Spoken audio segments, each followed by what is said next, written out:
Okay, let's talk about something super important. I'm going to show you a simple, 2-minute action you can take right now to protect your investment accounts from a huge, huge headache. Ready? Let's dive in. All right, first, let's set the scene a little bit. I want you to just imagine this with me.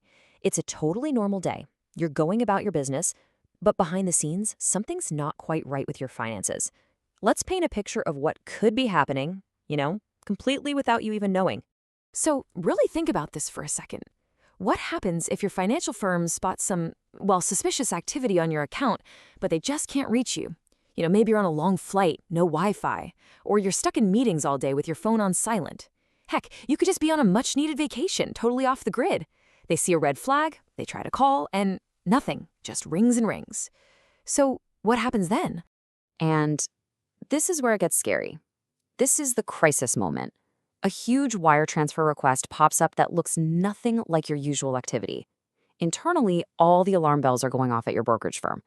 But here's the thing. Without talking to you directly, their hands are pretty much tied. I mean, they're stuck, right? They want to protect you, but they also have to execute what could be a perfectly valid request. It's a real catch-22.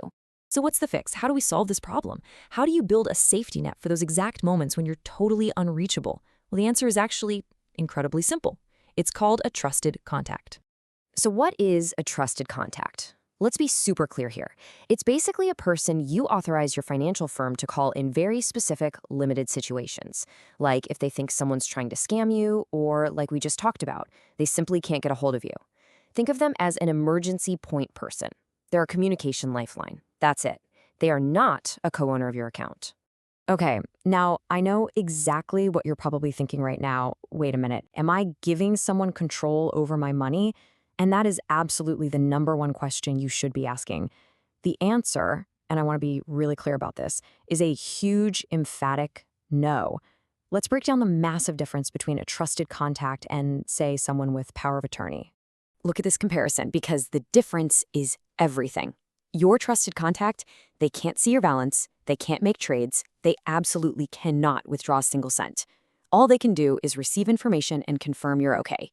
They're a notification point, period. Now compare that to a power of attorney. That's the person who can make trades, withdraw funds, and make big financial decisions. They have legal control. See, we're talking about two completely different worlds here. So what can the firm actually ask this person? It's a really short and specific list. They can ask, hey, do you have a current phone number for them? Ours isn't working.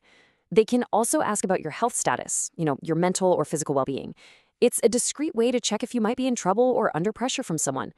And this is the big one. They can use this contact to look into concerns about potential financial exploitation. Honestly, that's the whole reason this exists, to fight back against all the crazy scams out there. It's all about keeping you and your money safe. All right, so we've covered the what and the why. Now let's get to the how.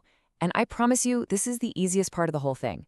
Seriously, setting this up is probably faster than making your morning coffee. It's literally 3 simple steps. First, you contact your financial advisor or your brokerage firm.